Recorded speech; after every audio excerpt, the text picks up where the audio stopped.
Welcome to the Creative REI podcast, your go-to hub for all things real estate, business, life, travel, etc.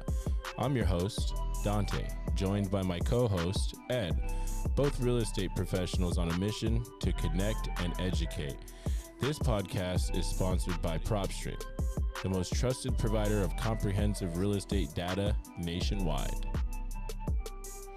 What is poppin', everybody? It's your boy Dante with the Creative REI. And if you guys enjoy this stuff, please, I always forget to say this, but like, comment, subscribe. Today's guest is a realtor by day and a CEO of an MMA fight organization in San Diego by night. That's right. Quarterly.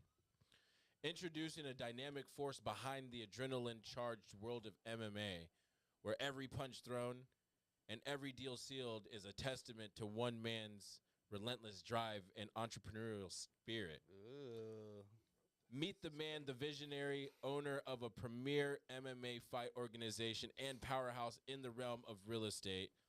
As the driving force behind some of the most lucrative property transactions, he is synonymous with success in the world of real estate, but his ambitions stretch far beyond the boardrooms and in the adrenaline-fueled arena of mixed martial arts.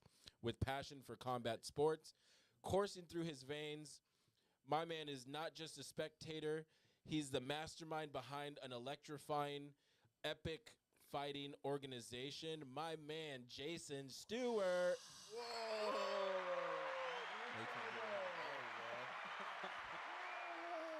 You hear that? Was that no, ChatGPT or? Oh, you don't have the headphones. But I feel it. Yeah. I already feel it's happening.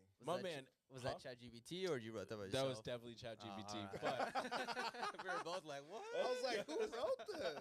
I took all last 5 minutes. That's great. Right on. Guys, today's a special guest. We actually met him through another individual, my man JD. JD, what up? I think this is absolutely cool that he used.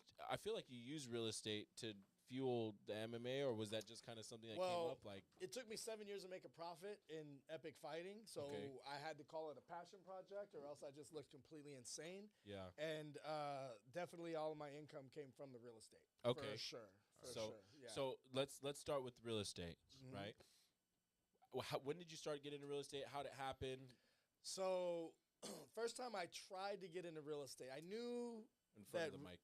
I knew that real estate was a smart thing to get into. I knew that's how most wealthy people made their wealth.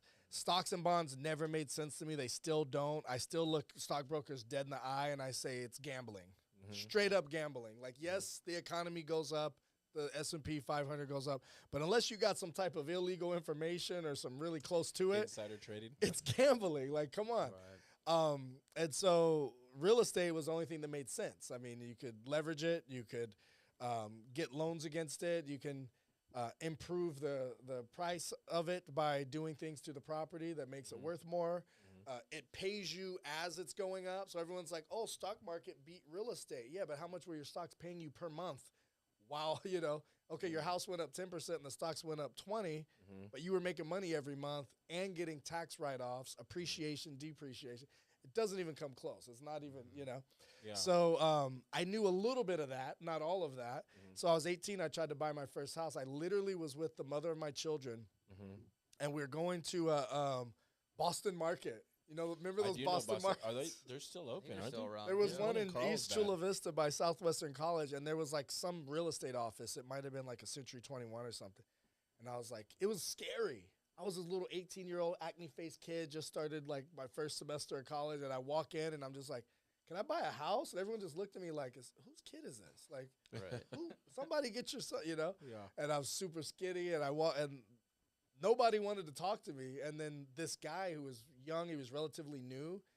You could tell he didn't have a lot going on. His business was slow, and he was like, you know what? Let's find out. And he hooked me up with a loan officer, and they ran my credit. And my mom had put the water bill on my name, West Virginia Water Company, 1988, and I was 8 years old.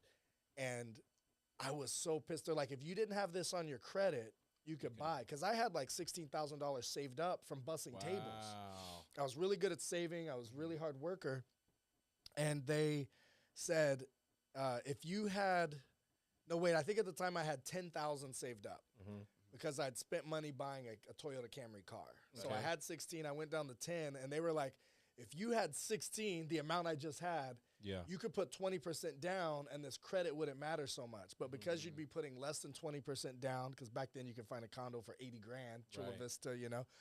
They're like, you're going to have to save up. And I'm like, it took me forever to save up this $10,000.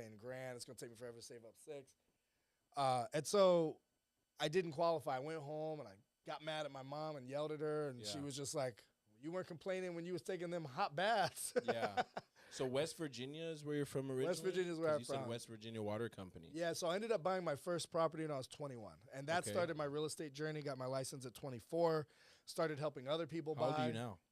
44. Sheesh. So yeah, it's 20, like that at 44. 20 years in the game. Thanks. Yeah, bro. What's your secret? I got to ask. You look young as hell. Thanks, man. It's so funny because I always said I was 35 since I was 21, and no one blinked. I looked so much older than I was at 21. I mean, I had a baby at 19. I was super stressed. I was super, and then I started lifting weights and started getting buff, and then that makes you look older. Like, you look like, it's like a mature, like, well-developed guy. And so no one batted an eye. Plus, I was very well-spoken. I had good linguistics. I started studying neurolinguistics and sales. NLP. And so I became the top fitness trainer because I not only knew what I was doing and was very confident, but I knew how to get the message across and get people through the goal line. You know, I could make the touchdown where everyone else would do everything but collect the money. Right. And so I found out I can't change these people's lives unless I could collect the money. And then a bunch of my clients were telling me that I'd be great in real estate. I was training a bunch of people. I was training title reps. I was training escrow officers. I was training lenders, realtors, people who had their license. And everyone like, you'd be great in real estate. And to me, I was like, why would I want to work in real estate? I want to invest. And I said, fine, I'll give it a shot after they told me how much money they made. I was like, I'll try it, but I'm not quitting my day job. I love training. It's fulfilling. I love what I do. What was your day job at the time? It was fitness training. Okay. I was changing people's lives through training. I bought my first 2 houses as a fitness trainer. I was like, I never have to do anything else. I was content training the rest of my life.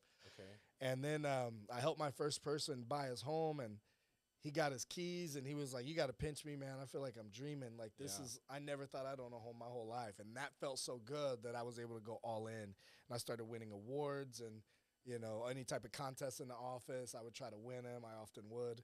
Okay. And so then that took off my real estate career. That's how it kind of started. So it's safe to say that you've been very competitive from a very young age.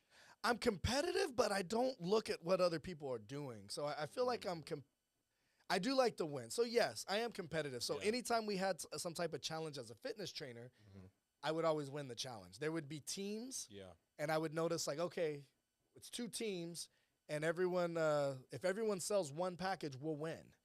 Fitness training package. That's usually what the contests were. Who could train the most sessions or the most amount, who could sell the most amount of sessions or whatever. And I remember one time nobody was selling. I was like, you guys aren't going to go on the floor and ask anybody if they want to buy a training? And I just went out and sold it all. And I think that was the whole team. Yeah, one for the whole team by myself because I'm like, I'm not losing.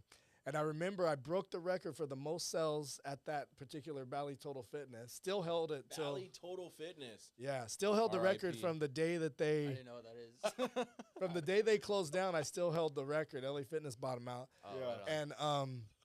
And I remember I was supposed to get a TV. And then some district manager came in and was like, we're not doing these contests for TVs and this and that. And I was just like, that was the whole thing. That's how you got us pumped up to do it. And then you're going to take it back? And then that so you was... never got the TV. I never got the TV. I was pissed. To me, it was like the principle. Yeah. Like, don't get me to sell, you know. It's almost like they said it just to get y'all to sell some stuff, and then we're like, just kidding. So, damn. I was upset about that whole deal. But that was where I learned to sell. Yeah. That's where I learned to sell. And I look at selling a lot. Like, I hear people... I'm grinding. I'm selling. I could sell ice to an Eskimo. I was like, why do you want to sell ice to an Eskimo? Like, you sell people things that they need. Right. And but it sells either they close you on some bullshit excuse not to buy, or you're closing them. I was like, no. As long as a decision is made, I'm happy. If you decide, if you have all the information that you need to make an educated decision, and you decide it's not for you, right, then that's fine too. It's just whenever they can't make a decision. How old were you when you started doing personal training and all that? I started fitness training around 20. 20. Okay, so technically you got into the world of sales, right? Yeah. At 20 years old. Yeah, and I was selling supplements out of the trunk of my car at 18. So I would go to the college and I'd pull my trunk up and I'd have like, you know, the creatine and the ginseng and the multivitamins. I was selling Ensure. Ensure, most people think of old people drinking Ensure because it has the nutrients like and protein stuff. Shakes. It was like a meal replacement, high calorie. Was it like a Herbalife almost? Like no, I know Ensure is like the meal replacements. Yeah, mainly old like people drink them because they couldn't keep their calories up. They were skinny. They were. If you were in a hospital, they'd put that stuff like in your IVs. Pretty much, you're like protein shakes. Almost. So I was like, Like a dude, weight this gainer? is. I'd be like, look at all the vitamins, look at all the macros, look at all the micros. I'm like, this is a good in between class at the colleges, and I would sell those because people were hungry. Yeah. And so I was selling supplements out of the trunk of the car, make flyers with different prices and stuff like that. So from real estate, so you're an agent. Are you a broker or an agent? Agent. Okay, so you never decided to get your broker's license? No. So it's funny. My assistant is a broker. Okay. Yeah. So your assistant is a broker. So you just hang their license under your assistant, or? I actually don't hang my license under her, but we've talked about it. But yeah, it's just it's a little more liability. It's a little more responsibility. It is. When you go to court, which they say, I've gotten real lucky. I've only went to court for one deal. They say with the amount of time I've been in the business, I should have had at least a half a dozen by now. Yeah. But there's people that are like, their career is lawsuit people. Yeah. And so this guy who sued me, if I'd have been by myself, like my own broker, he probably would have got me. Yeah. He probably would have got me. Maybe E&O would have covered it, but our office had a lot of agents. They had a solid legal team. They started doing some research after a few months of dealing with it. They're like, this is his third time doing this. He buys homes in national cities, in National City where it's 2 homes on one. They've always been like that. They've been sold multiple times like that. They were built in the early 1900s, late 1800s. Sounds like he does research on the house before he buys it. He knows what he's doing. And so then he calls the city on himself and says, hey, they sold me this house that is 2 homes on one lot. They both have their address and everything.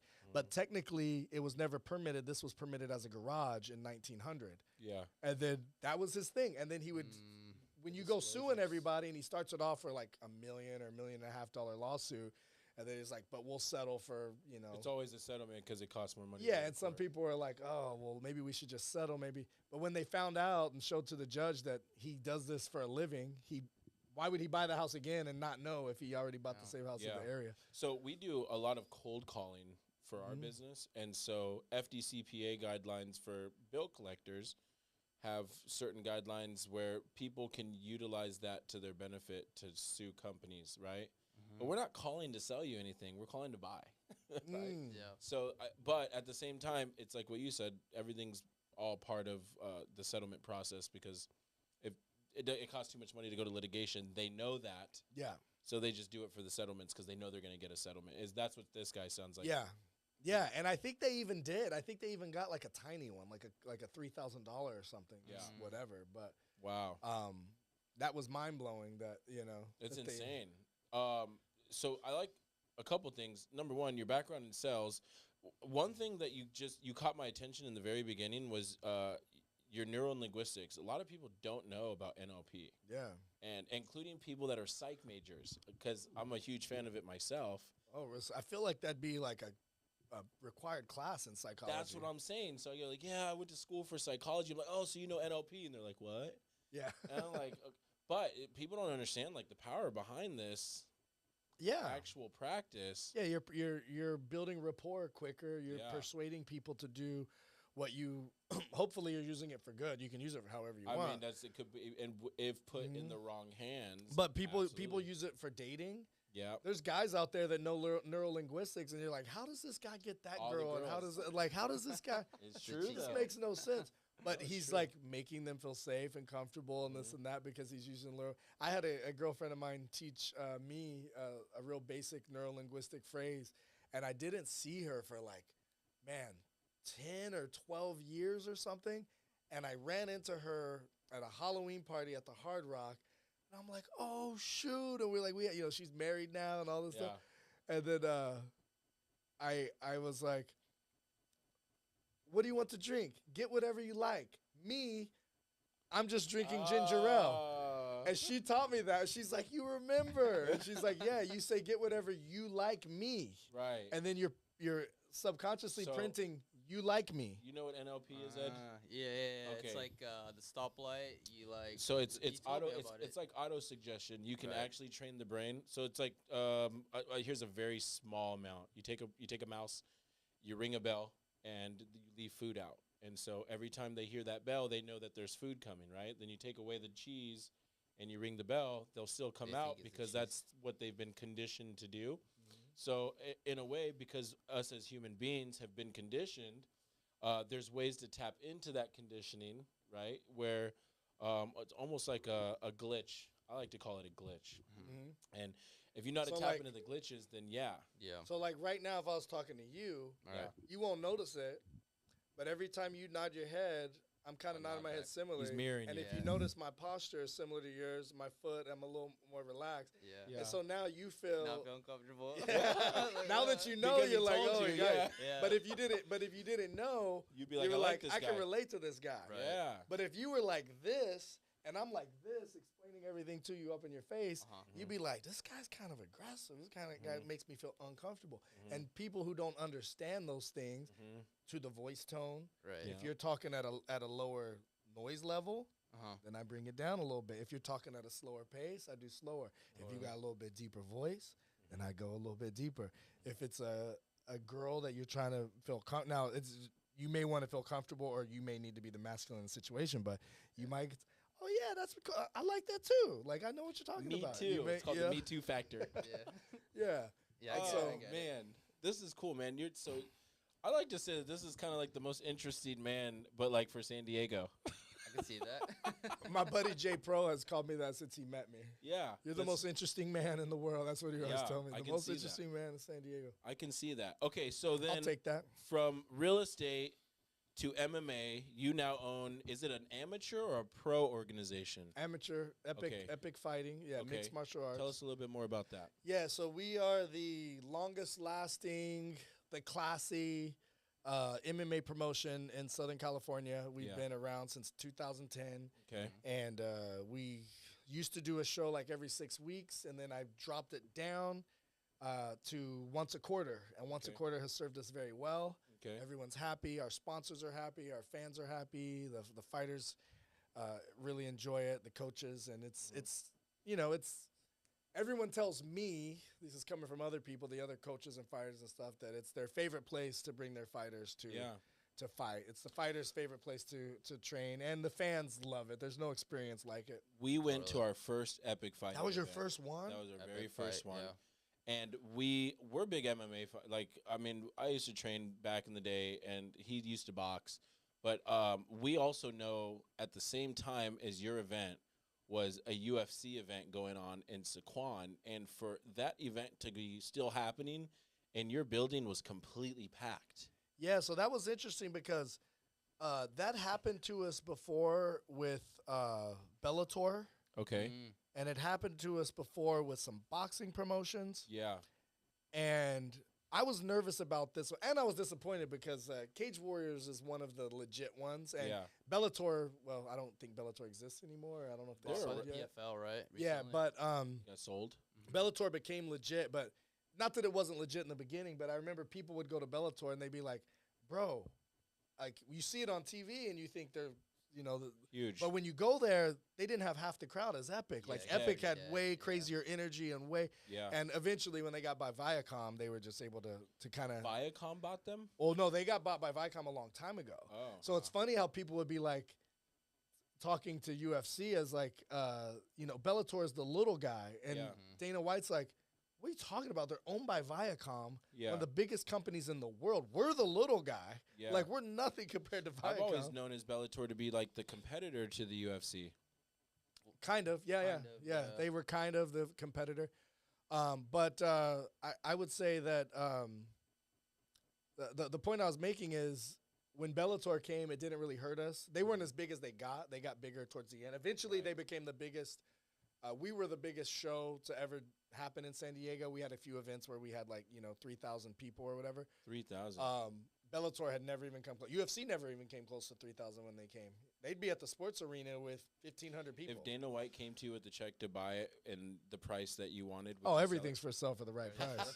Price. Everything's for sale You for hear the right that? Hey, price. Dana White, you heard it here first on the Creative REI Experience. Epic is for sale. Make him a reasonable offer. Oh, Dana don't need to buy nothing else. But Let me ask you this though, because you have, and this is I saw this on I don't remember what post it was, but you've had big names at your event. Like Herb Dean has ref your events.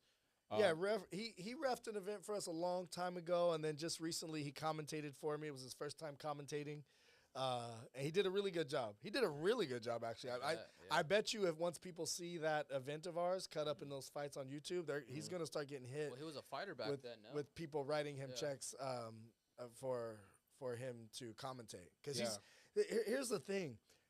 The commentators, and this goes for refs and judges too, that have fought before, that have experience, that know the game, they do such a better job. Versus, oh, wow, he's getting him. Like when Joe Rogan commentates, looks like he's going for a Darce there, but he has to free up the left leg. And then you might not know anything about it, but because he said that, now it's interesting to you versus the two guys rolling around on the floor. Right. And then when they're explaining, notice his hips keep going like this and his shoulders keep going like this. Yeah. That's why the other guy's afraid to strike, because he doesn't know when he's going to strike. He's hitting him with feints. And you're like, oh, that's why he's doing that little Elvis boogie. Like, it didn't make sense to me before. And It's so almost like educating the viewers. he was a very educated. I mean, obviously, who knows the game better than someone that's just been in it for that long? But he was a great commentator. Juliana Miller, great commentator. Okay. I pride myself in being the first place, and a lot of times the only place for a lot of these people I've ever commentated. Jake Shields, Phil Davis, Dean Lister, Chris Lieben. They were all commentators for my fights first, and some of them only my fights. Yeah. Which is cool. I'm proud of that. Yeah. So we're gonna actually roll if Mike already did that already, but we're gonna go ahead. We're gonna roll a promo. If you guys have never been to an epic fighting event in San Diego, I highly recommend go. And we're gonna roll a promo video and show you why. Right here. Ready when you are, Mike. Around the world, if you are ready for the biggest event of the evening, let me hear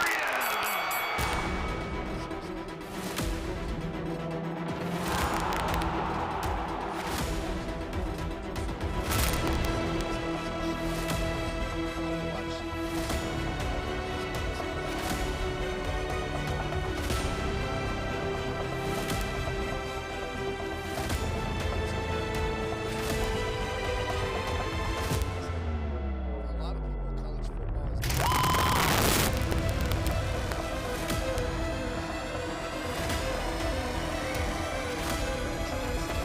NFL, you would never try that because it's too risky, Right.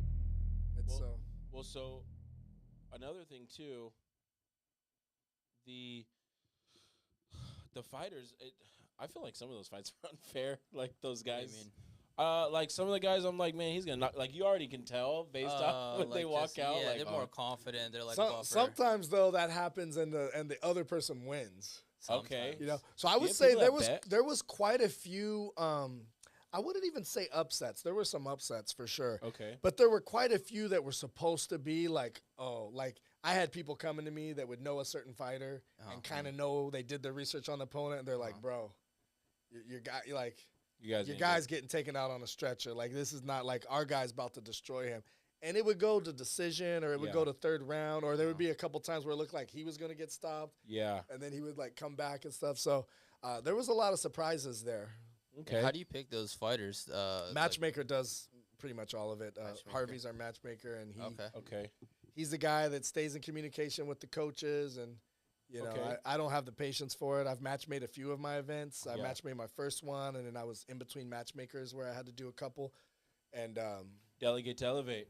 Yeah, I was like, you know, because Harvey's knows the I don't like the politics. And some fighters are emotional. Like someone told me the other day, like fighters a lot of fighters are the biggest bitches that you'll ever meet. They complain about the craziest shit. They like divas. They're divas. It's like, am I working with ring girls? And that's why I don't work with them. The ring girls is a little more. There's a little more motivation to work. Like if I'm gonna deal with all this drama, better be a ring girl, not a grown ass man, right? But yeah, I mean these fighters, if shit doesn't go their way, they'll complain. And so I would be I'd be like, yo, when's he gonna be at the gym? I'm showing up. I'm busting his ass. Like, I'm fighting his, and most of these fighters don't think, oh, this guy's in. Back then, I was in a suit and tie every day. Like, what's this dorky dude going to do to me? You know what I mean? But I'd be there ready to fight him because they say they were going to fight, and then they took a fight on some Indian reservation, and they never told me. And the other opponent already signed a contract with you too, or sometimes, or even if it was to me, like your word is like a handshake. If we make an agreement and you break it. Where I grow up, that's a fight. Like that's it's you know, old school. Like, all right, cool. So you wanna break a manly agreement, then let's fight like a man. So I'd be showing up like, you know, ready to go, and like this motherfucker just disappeared on me out of nowhere, and now I see them promoting him on another card and his opponent thinks he's still fighting him and already sold a bunch of tickets and is cutting weight. That's not cool. Yeah, it's bad business. And so you need someone that can kind of hold their hand, and plus simple stuff like for most fighters, and I'm stereotyping here, but you know it's more than half. Something as simple as get your blood work, get your physical done. Here's the exact instructions how to do it. And I'd probably be like one of these fighters. I'd probably be the guy. So I get it. Like I'd probably be the guy waiting last minute. I'd probably be the guy that didn't read the instructions and got the wrong blood work. That happened at our last show. I barely saved that fight. Right.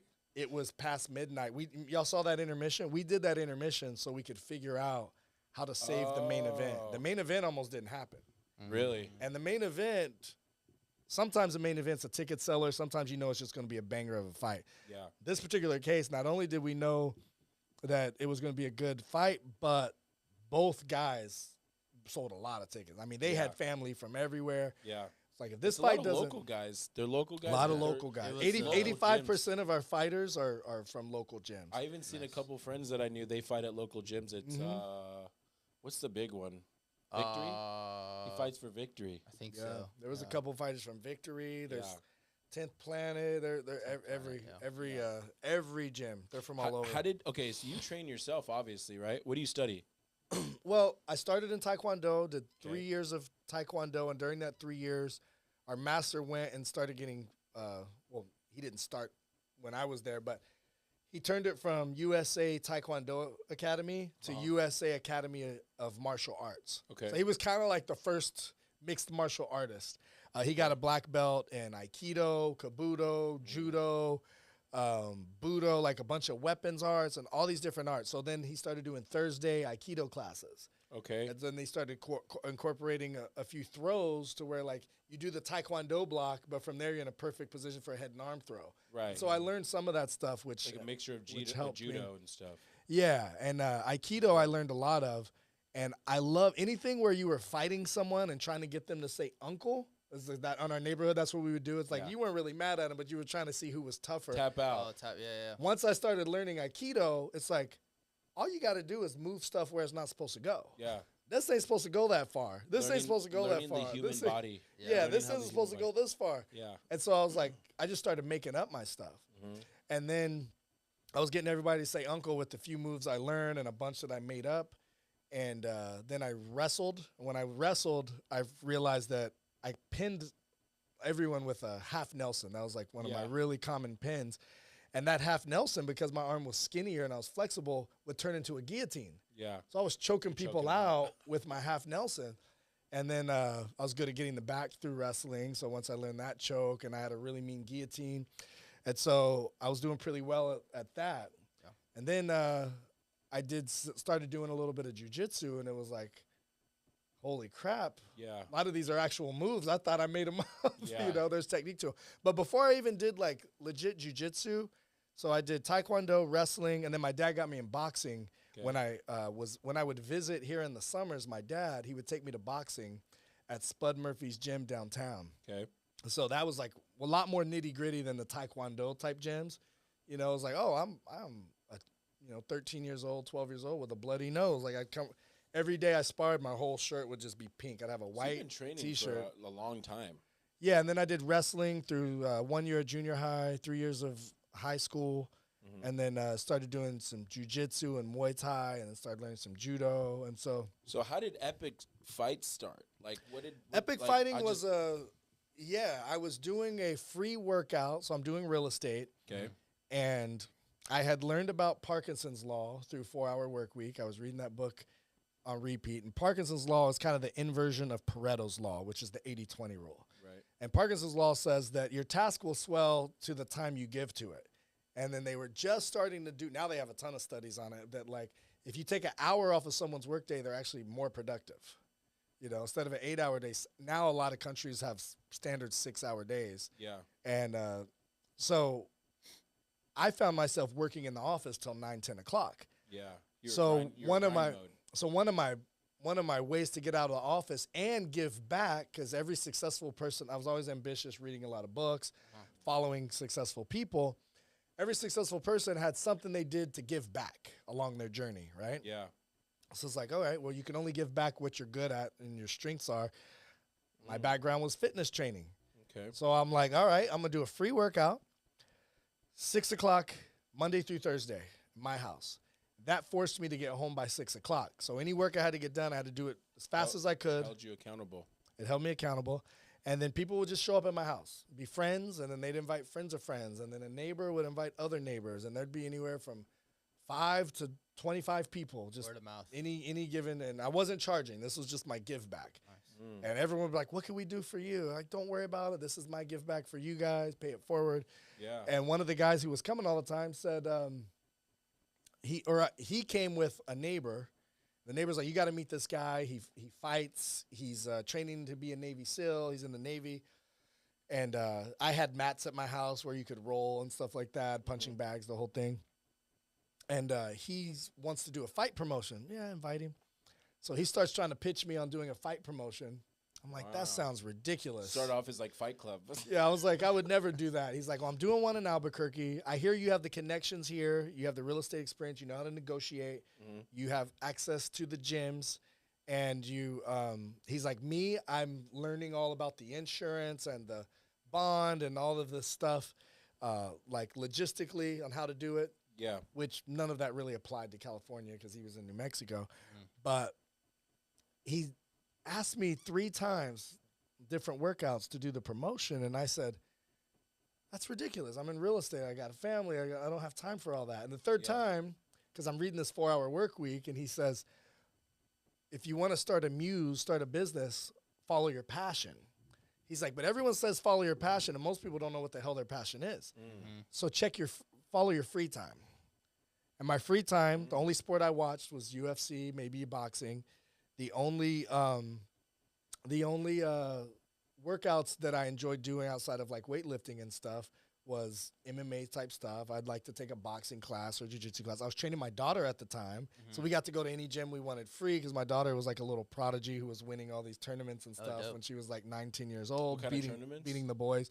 Pancration, jiu-jitsu, submission tournaments.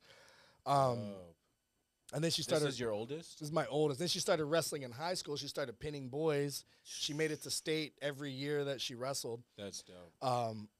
And so basically, I was like, I guess my free time has a lot to do with MMA. Yeah. And so my first thing was gear, MMA gear, gloves, shoes, you know, whatever type of MMA shorts, whatever, for kids or for girls. I was trying to niche. I was like, maybe I'll go so niche it'll just be for like little girls, and that's it. Like pink gloves, small size. And no one had that except the only person in the whole country who had a kids MMA gear company was a good friend of mine at the time who I was training our kids together. So they would train together for 2-3 hours a day. And I'm like, well, I'm not going to start a business to compete against my friend who's the only other guy who's doing it. So no, I didn't want to really, you know, go into business with a friend, you know. Okay. So I was just like, he wanted me to. I was like, I don't know, that could get ugly. Right. Friends and family. I was raised as an only child. I was by myself a lot. I do a lot of things on my own. Even when there's opportunities for investors, if there's a way I can pull off the investment by myself, a lot of times I don't. Okay. And, you know, for better or for worse.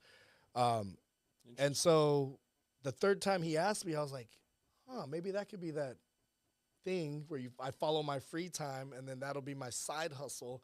Yeah. And by the time I looked into it, I'm a few weeks into, you know, dotting the I's and crossing the T's.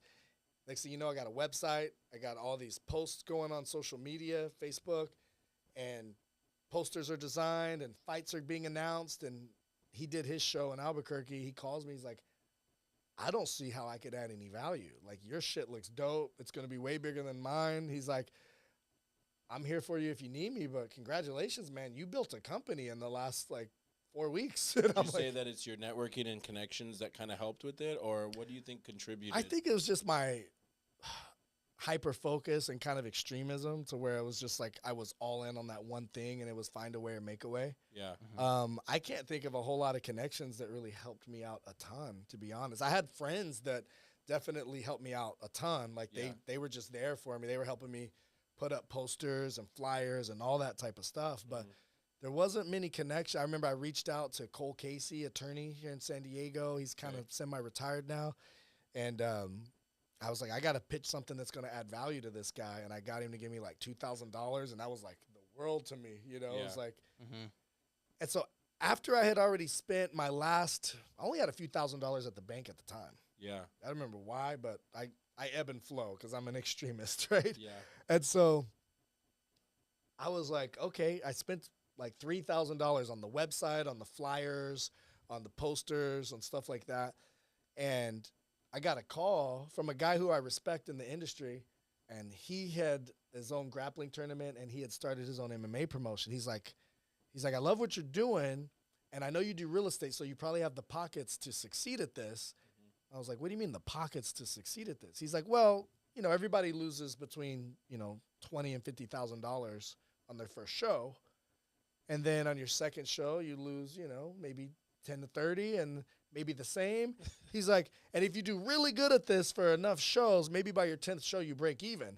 And I'm just like, I'm going to lose money? What? And if he would have called me 2 weeks earlier before I had dropped the money on the other stuff, I would have bowed out. I would have been like, no, thank you. Because I believed him, and he wasn't lying. Yeah. It was tried and true. Everyone who had done it had lost their ass. And since me, everyone who's come and tried to do it has not profited. And so I was like, that's not an option for me. So I started figuring out ways to sell tickets. And I'd go to the gyms and be like, you guys buy the tickets for $15 and sell them for $30, you know. Really, so you get at least your thing wholesale. So I could at least get that. And then I was like, I need 2,000 from you. I need 1,000 from you. I need to sponsor. And I just started getting all these sponsors. And I broke even on my first show. When I went back and told him, he was like, that's a miracle. He's like, are you sure you did your numbers right? You know? And I'm like, I broke even, bro. And then the second show broke even. And it was just like a little bit. And then our fourth event, I remember we had 15 solid fights. It was like one of those miracles where like everyone showed up. Everyone was on weight. We marketed the shit out of it. I went on and personally marketed to every single fighter's network because these fighters a lot of times aren't good at self-promotion. Right. They're fighters. They're not business. Their own mom wouldn't know they were fighting. So Yeah. they were like, back then on Facebook, you could just throw shit on people's pages, Yeah. you know? So I was just like, this guy's fighting. Come check him out. Here's a link to get tickets. Next thing you know, hey, you're fighting. And they're selling Yeah. tickets. And so we had to turn away like 1,000 people at that show. I made $15,000 profits. Our tickets prices were super small. Yeah. And it was just like, whoa, this is incredible. And so our first show was a really big success. We had like 1,000 people. It was popping. It was 8 fights. The fights were awesome. Yeah. Everyone came up to me, can you believe this? Are you pinching yourself? Like, did you ever imagine? I was like, yeah, this happened in my head so many times. Yeah. This is only news to you. Let me ask you something. Hold on, let me show you the fourth event. The fourth event, we overflowed the place, had to turn all these people away. People came up to me, did you ever think? I'm like, yeah, this is only news to you. This happened in my head. This has been happening in my head for weeks. Right. Then by our fifth event, there was people with epic tattoos. And they came up to me and said, did you get one? No. Oh, you No, missed no, out. no. Y'all, why did y'all get the epic tattoo? Tattoos. And so We were hesitant. I'm not gonna lie. I was hesitant. So they came up to me and they said, did you ever think? And I'm like, never in a million years, because that never happened here first. So when you're manifesting shit, when it happens, it's like deja vu, because it's been happening up here for so long. You've seen a clear picture of it that it's like, oh, I forgot y'all didn't know about this. I've been known about this. Yeah. But the tattoo, whenever something happens that you didn't expect, that's like, holy crap, I did not see that coming. And now we have people get, 10, 15 tattoos every single show. Yeah. So to me, it sounds like maybe it's part of what you say, the extremist, but there's been a lot of situations where people are like, you're crazy. You're crazy. There's no way that's going to happen. It's not realistic, right? I don't know if you get that a lot or all the time. But for you, I like when you said that's not an option for me, right? When I first got into real estate, I started doing it in Dallas, Texas. I'd lived in Dallas for a little bit, and then I'd come out here to visit, and I was on somebody's live, and I was like, hey, I'm thinking about getting into the California market. Do you have any advice you'd want to give me? And their advice was, don't get into the California market. It's too competitive. It's tough, et cetera, et cetera. And so, like, kind of what you said, I was like, that's not an option for me.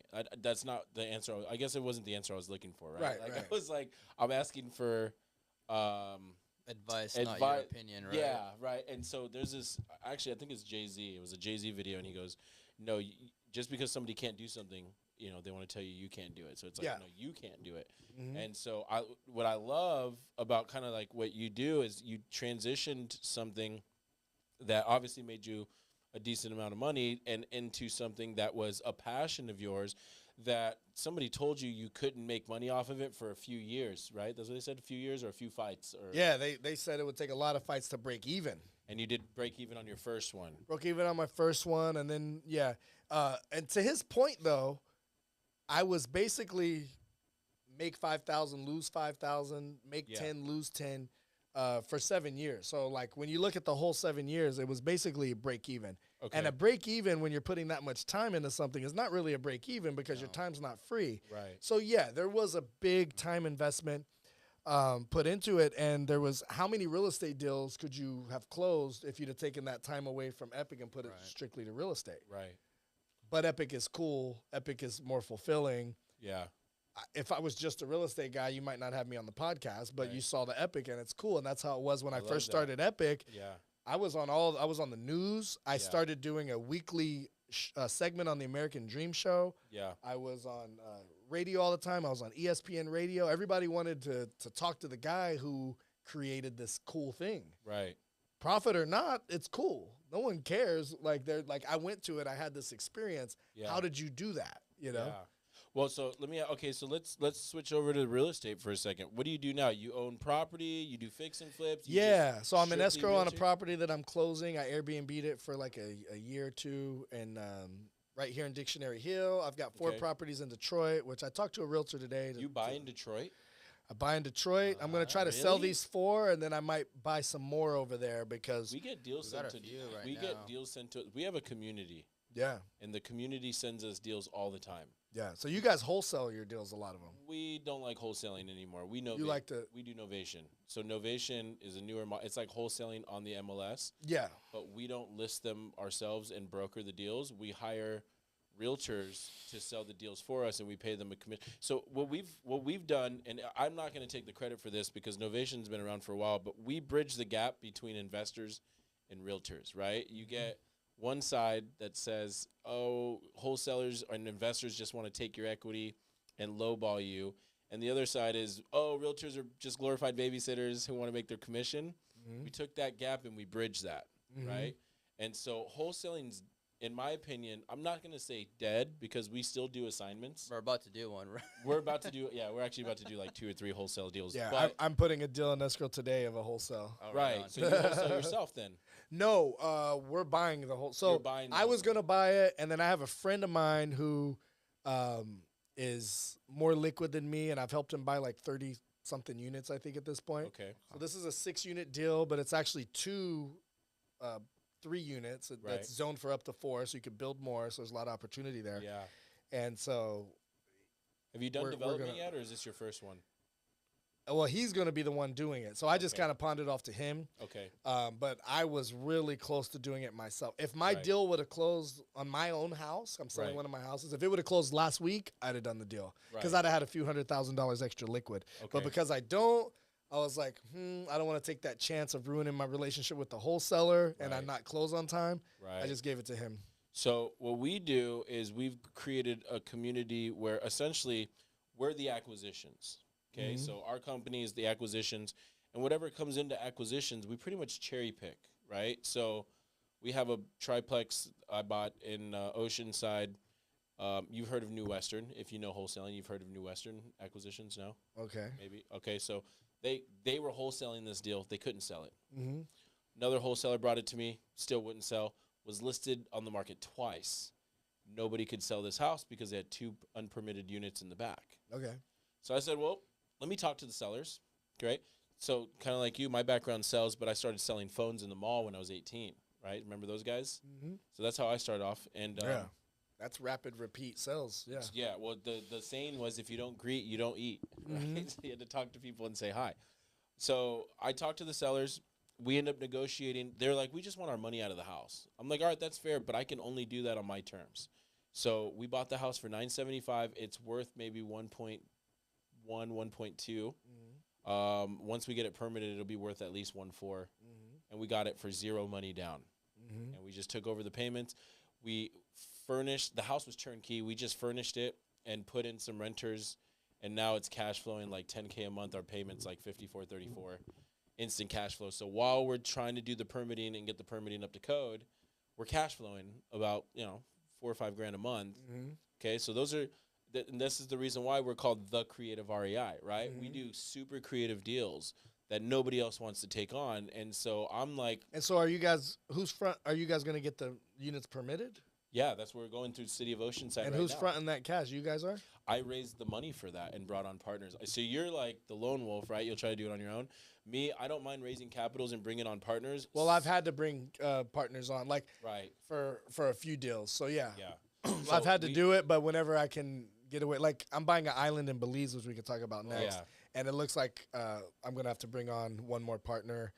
I have one partner locked in who I've done a lot of business with her. I trust her. Yeah. So now I'm looking for someone else that it's like, who's someone you wouldn't mind hanging out on the island with?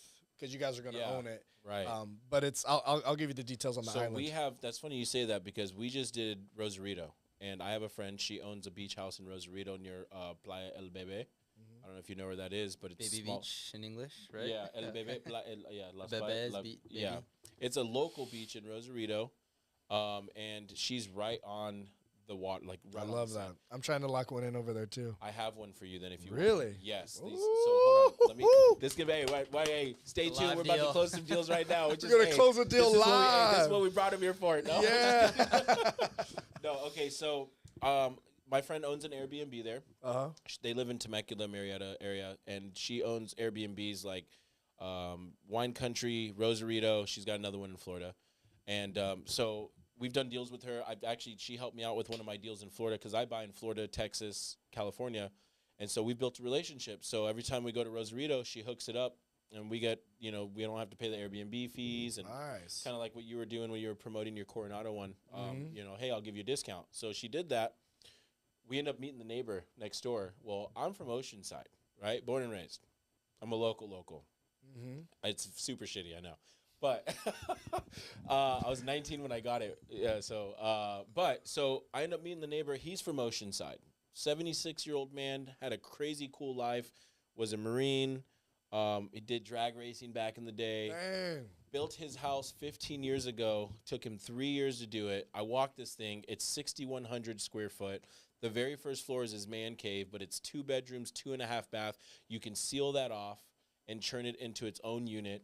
You go to the middle. It's a 3 bedrooms with 3 offices, but 2 of the offices is big enough to turn into a room. So that's 5 bedrooms and 4 bath. And then you go to the top floor, open concept.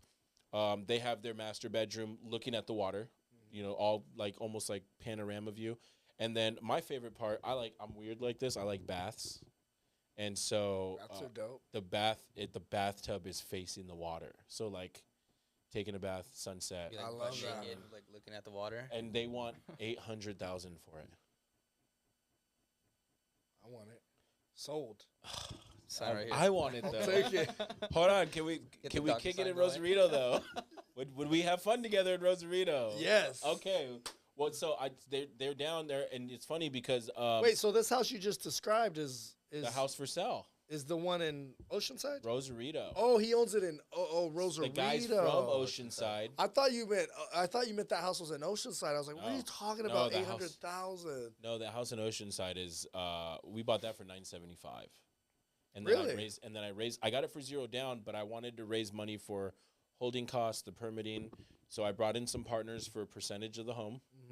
I got a majority of the shares, so I own a majority of it. But I was like, hey, you can buy in on this deal for $60,000, and for $60,000 you own 40%, and I'll do all the work. So raised $60,000 to get what I needed, and now we were going through the whole process of the permitting. I think right now it's in plan check, and so we're just waiting to hear back from the inspector. Go from there. And what do you think you'll sell it for? We're not going to sell it. We're going to keep it. It's Oceanside, right by the beach. It's west side of the 5. Like Airbnb or what? It's already. I mean, right now we're midterming it, so we have the front units being rented out until October, a 3-bedroom, 2-bath being rented out for $6,100, and then the 2 back ones are studios, and those are being rented out for like $2,000. And so you got over 10 grand coming in. And then it's the monthly payments only $52.34 a month. And then we're just putting that money right back into getting the permitting up to code. And then we have enough room for a 4th unit. And so I just started a construction company with a licensed GC on there because, number one, I like the cost of construction. I don't want to pay a GC fee. And I want to be able to pull my own permits.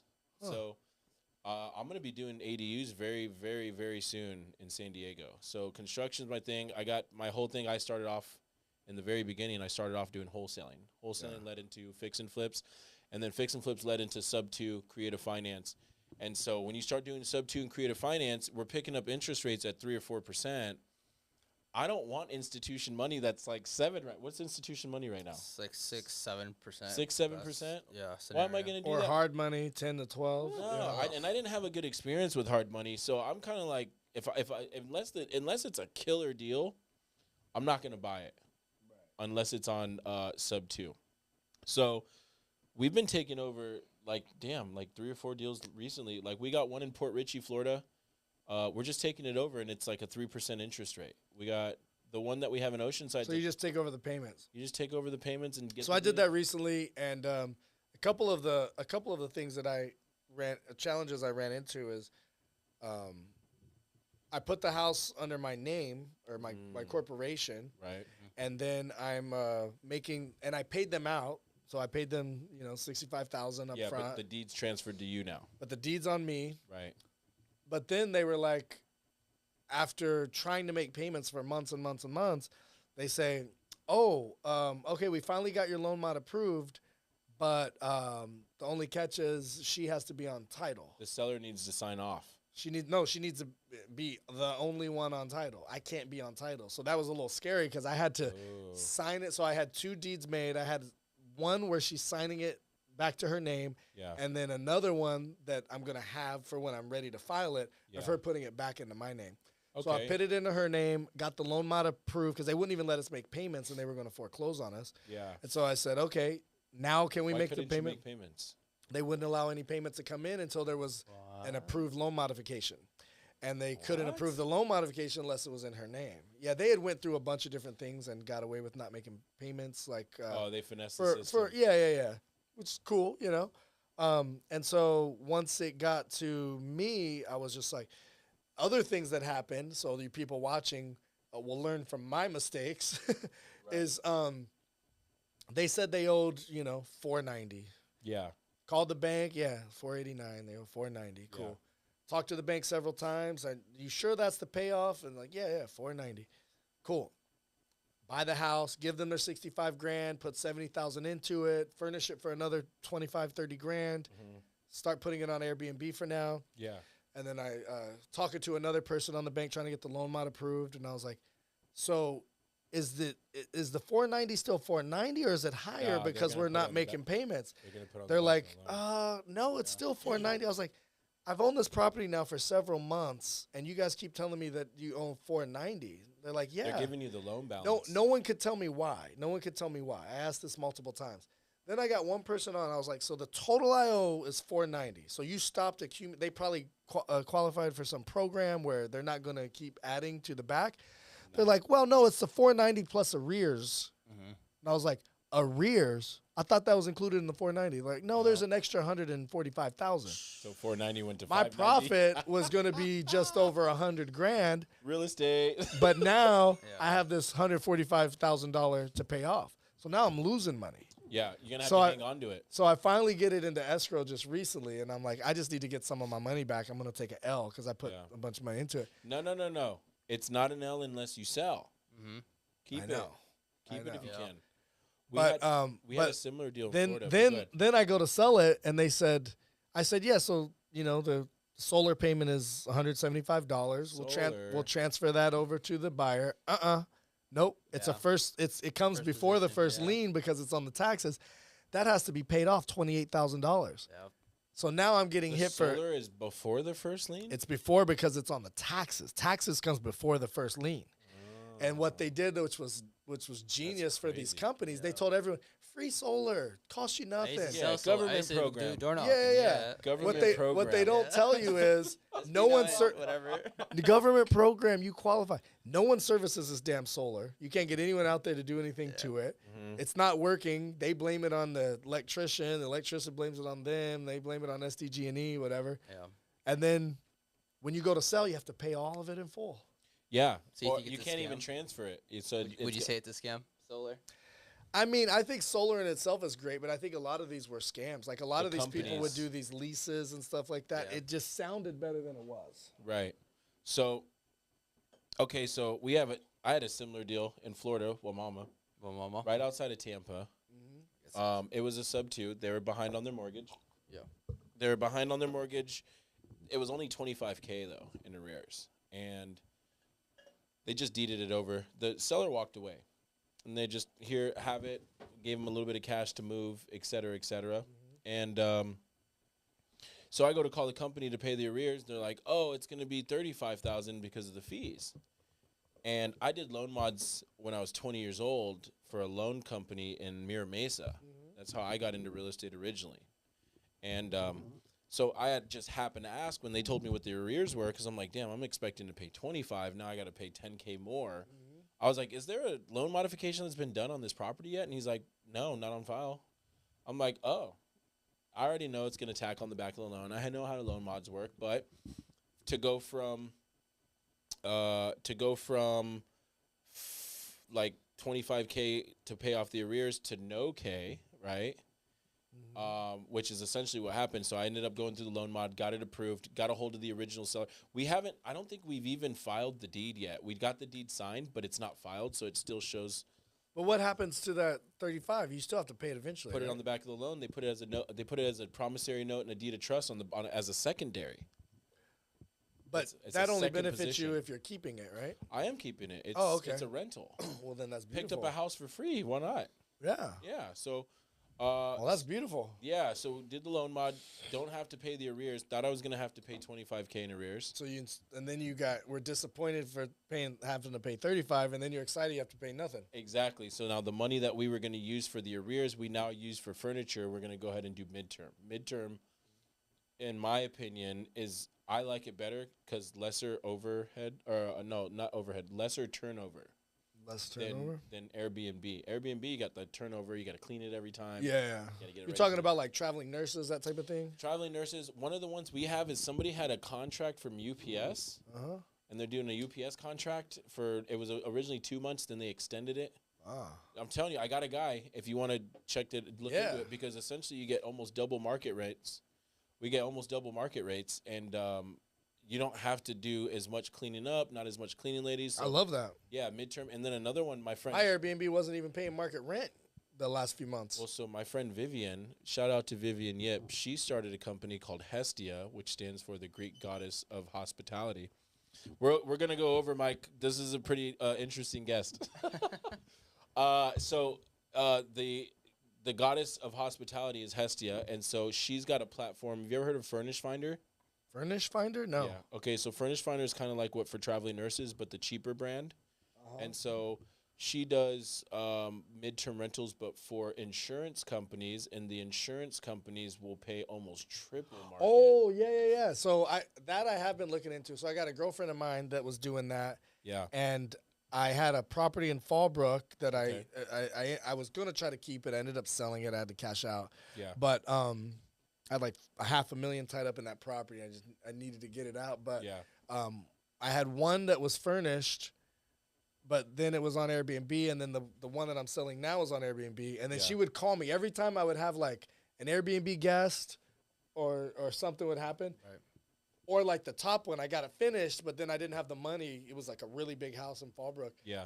It cost like $50,000 to furnish it or something crazy. Yeah. And I was like, I don't have the money to furnish it right now. I threw all my money into all these properties. Yeah. And he's like, oh, I got this person paying double market rent because their house flooded and they're ready to, they need a place to live for the next 9 months. Those will pay you higher than any other midterm. Yeah. So, and again, for me, it's the turnover rate. Like this is what Vivian told me. When you do Airbnb, you got to clean it out every time, et cetera, et cetera. So if we can have them just rent it out for months and not have to worry about it. Oh, I love that. But yeah, man. So, all right. So next event for Epic Fighting, when's that? May 24th. May 4 24th. Point Sheraton Resort. Poster. We got a poster for that?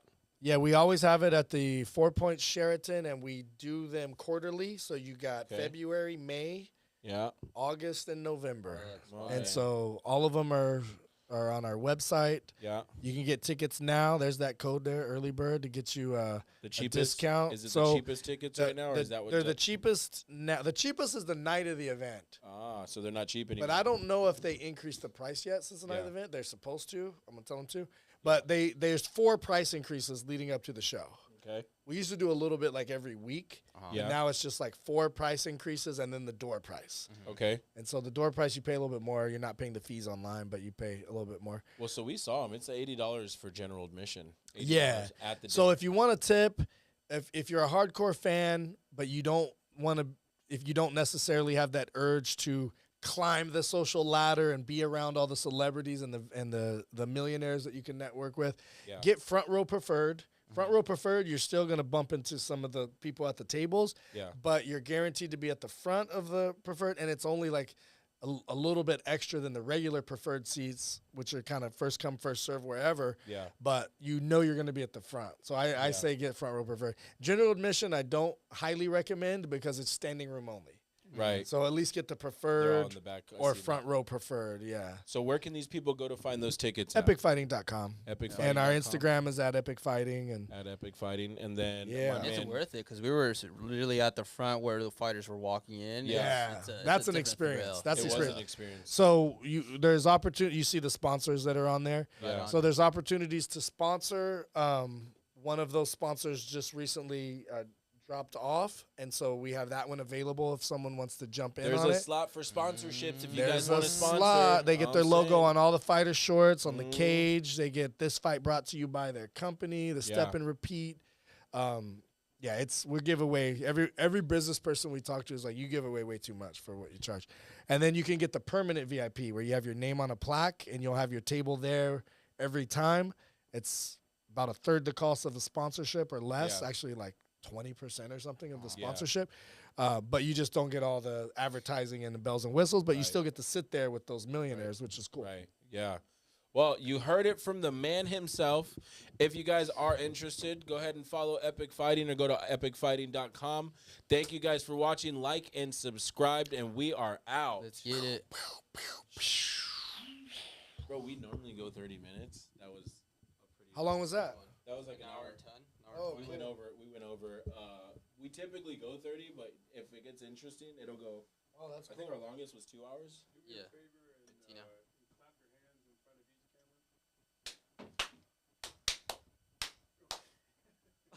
I think one. Maybe one clap.